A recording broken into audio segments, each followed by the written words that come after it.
북이스라엘의 첫 왕 여로보암의 잘못된 선택. 안녕하세요 여러분. 오늘은 성경 속에서 굉장히 특별하지만 동시에 많은 아쉬움을 남긴 인물 한 사람을 소개해 드리려고 합니다. 바로 솔로몬 왕 이후에 북이스라엘을 다스리게 되었던 여로보암이라는 왕입니다. 여로보암의 이야기는 여러분에게도 중요한 메시지를 던져줍니다. 왜냐하면 하나님을 따르지 않을 때 어떤 길로 흘러가게 되는지를 생생하게 보여주기 때문입니다. 자, 그럼 함께 들어보실까요? 여로보암은 원래는 왕족 출신이 아니었어요. 그는 에브라임 지파에 속한 사람이었고 집안이 대단히 유명하거나 권력이 있었던 것도 아니었지요. 하지만 그는 성실하게 일하는 사람이었어요. 성경을 보면은 여로보암이 솔로몬 왕의 눈에 띄었다고 기록되어 있는데 그 이유는 그는 일을 맡기면 아주 잘 해내는 유능한 사람이었기 때문이었어요. 그래서 솔로몬은 여로보암을 건축 감독으로 세워 요셉 지파 사람들을 관리하게 했습니다. 그러던 어느 날 하나님의 사람이었던 아이야 선지자가 여로보암을 찾아옵니다. 아이야는 여로보암에게 아주 특별한 예언을 전했어요. 하나님께서 이스라엘 나라를 10지파로 나누어 당신에게 주실 것입니다. 당신이 하나님의 말씀을 지키고 다윗처럼 하나님을 따르며 올바르게 행한다면 하나님께서 당신의 집을 영원히 견고하게 하실 것입니다. 라는 약속이었어요. 여러분 생각해 보세요. 여로보암 입장에서는 얼마나 놀라고 기대되는 소식이었을까요? 평범한 사람이었는데 하나님이 직접 나라의 왕으로 세워주시겠다고 말씀하셨으니까요. 그런데 여기서부터 여로보암의 인생은 아주 중요한 선택의 기로에 서게 됩니다. 처음에는 하나님이 주신 약속을 붙잡고 잘 시작할 수 있었지만 문제는 시간이 지나면서 그 마음이 흔들리기 시작했다는 거예요.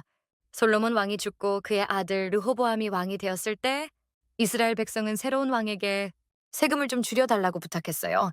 하지만 르호보암은 지혜롭게 다스리지 못하고 오히려 백성들을 더 힘들게 만들었지요.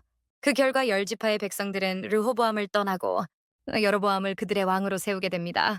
이렇게 해서 북이스라엘이 탄생하고 여로보암은 나라의 첫 번째 왕이 된 거예요. 그런데 왕이 된 여로보암은 곧 두려움에 빠집니다. 그는 생각했어요. 만약 사람들이 예루살렘에 있는 성전에 가서 제사를 드리게 되면 그들의 마음이 다시 다윗의 집으로 돌아가지 않을까? 그러면 나는 결국 왕위를 잃게 될 거야. 이렇게 걱정이 가득한 마음은 그를 잘못된 선택으로 이끌었습니다. 여로보암은 하나님이 분명히 약속해 주셨는데도 그 약속을 믿지 못했어요. 그는 자기 머리로 방법을 찾으려 했고 결국 금송아지 2개를 만들어 베델과 단에 두고 이렇게 말했습니다. 이스라엘아, 이것이 너희를 이집트에서 인도해낸 너희의 신이다. 하나님이 아닌 우상을 세우고 사람들에게 그 앞에 절하게 한 거예요. 여러분, 이 장면에서 우리가 배울 수 있는 게 있어요. 하나님이 함께 하신다고 약속하셨는데도 여로보암은 그 말씀을 믿지 못했어요. 대신 눈앞의 상황만 보고 인간적인 방법을 선택했지요. 바로 이 점 때문에 여로보암의 이름은 성경 속에서 계속해서 죄를 만들게 한 왕으로 불리게 됩니다. 그는 제사장도 자기 마음대로 세우고 하나님께서 정해주신 법을 무시했어요. 결국 그의 왕조는 오래가지 못하고 그의 집안은 심판을 받게 되지요. 하나님께서는 처음에 여로보암에게 놀라운 기회를 주셨어요. 하지만 그는 하나님보다 자기 생각을 더 크게 여겼고 그 결과 그에게 맡겨진 소중한 자리와 기회를 잃고 말았습니다. 여러분, 우리가 꼭 기억해야 할 게 있어요. 하나님은 우리에게도 귀한 약속을 주세요. 믿음으로 살면 하나님께서 함께 하시고 우리의 길을 인도하시겠다고 말씀하세요.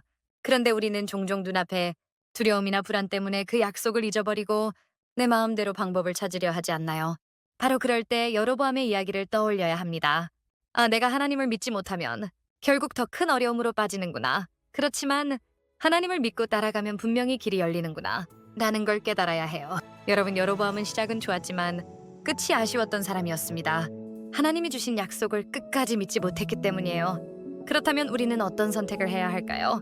하나님이 주신 약속을 끝까지 붙잡고 믿음으로 살아가는 사람이 되어야 합니다.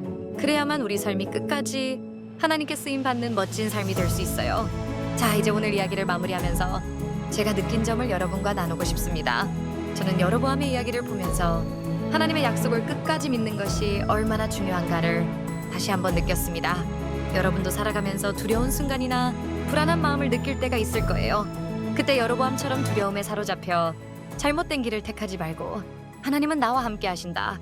하나님은 내 길을 인도하신다. 나는 믿음을 붙잡으시길 바랍니다. 그러면 여러분의 삶은 결코 흔들리지 않고 오히려 하나님께 더 크게 쓰임받는 인생이 될 거예요. 오늘 이야기를 함께 들어주셔서 감사합니다. 다음 시간에도 성경 속 특별한 인물을 만나러 다시 찾아오겠습니다. 감사합니다.